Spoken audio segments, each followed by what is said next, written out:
Picture this. You've spent your entire life running for your life, heart pounding, paws slipping, whiskers twitching, because a pack of cats decided your fear was their favorite game. That was the mouse's world.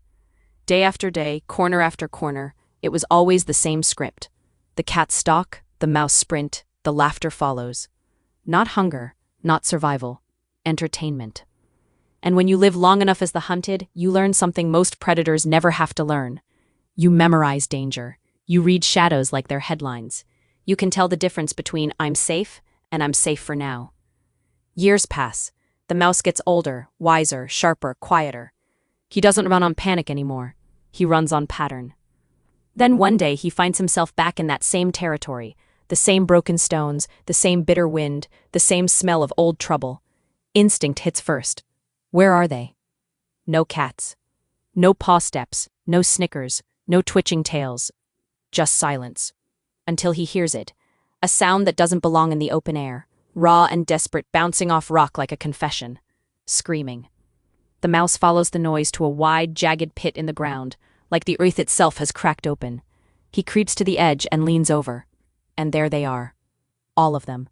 The cats who chased him for years, those sleek bullies, those kings of the alley, those smug predators, now clinging to the sides of the pit, trapped like insects in a bottle. Their claws scrape rock, their bodies tremble, and beneath them, down at the bottom, flames roar upward, blazing heat licking the air, turning their fur into fear. The natural order has shifted. Predator and prey have switched places.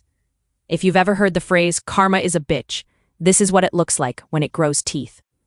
There's a reason stories like this hit so hard. Across cultures, we tell versions of it because it mirrors something real. Consequences catch up. The circle of life isn't just about who eats who. It's about how roles can flip when you least expect it. Even nature teaches moral accountability in its own brutal language. The hunter can become the hunted, and the powerful can become powerless. The cats see the mouse, and their eyes go wide. "Help us," they howl. "Please, help us." The mouse doesn't say a word. Inside him, something sharp and old stirs, a memory of claws raking air inches from his spine, of being chased for sport, of hearing laughter while he fought for breath. And for a second, he feels it. That dark little chuckle, that cold satisfaction. You did this to me. Now look at you. But then he spots something near the edge of the pit. A rope. It's tied to a fuel can, sloshing, heavy, half full of liquid that reeks of danger. A lifeline, with a fuse attached. The mouse stands there, weighing it. He knows these cats. He knows their nature. This isn't just predator versus prey. It's selfishness versus self-control. Because that's what cruelty usually is, selfishness dressed up as strength. And he also knows something else, something that shows up again and again in human stories too. Take the cat and mouse metaphor in literature. In Gunter Grass's Cat and Mouse, the mouse figure isn't just chased by a single predator. He's pressed down by a whole system. Expectations, cruelty, authority, the constant threat of humiliation. It's not always teeth and claws. Sometimes it's society itself acting like a cat, cornering anyone who's different and calling it normal. The mouse looks at the rope again. He doesn't owe them mercy, but he also doesn't want to become them. So he makes a decision. Not a soft one, but a fair one. He tosses the rope over the edge. It drops with a satisfying thud, swinging just within reach. The cats explode into motion. Not teamwork, not order, not you go first, just panic. One cat grabs, another climbs over it. A third tries to yank past them. Claws tear at rope, bodies collide. Everyone wants out, now, at any cost. And in their frenzy, they don't notice what they're doing. They're not climbing the rope.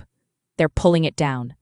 The weight stacks, the rope strains, the fuel can begins to lift, inch by inch, dragged toward the edge by their desperate scrambling.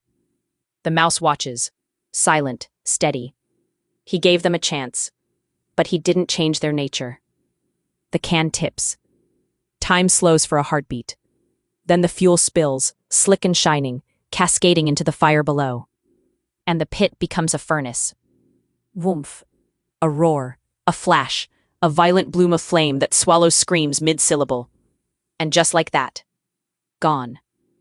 The mouse doesn't celebrate. He doesn't dance. He just steps back from the edge and exhales, the way you do when a chapter finally closes. Because here's the lesson. Cruelty creates enemies, and selfishness creates endings. Treating someone like they're less because they're different isn't strength, it's stupidity. Today's easy target could be tomorrow's only witness, only helper, only chance. So if you're the cat in someone's story, if you've been using power like a toy, stop. If you're the mouse, stop believing your only option is fear. Learn patterns, grow wise, keep moving.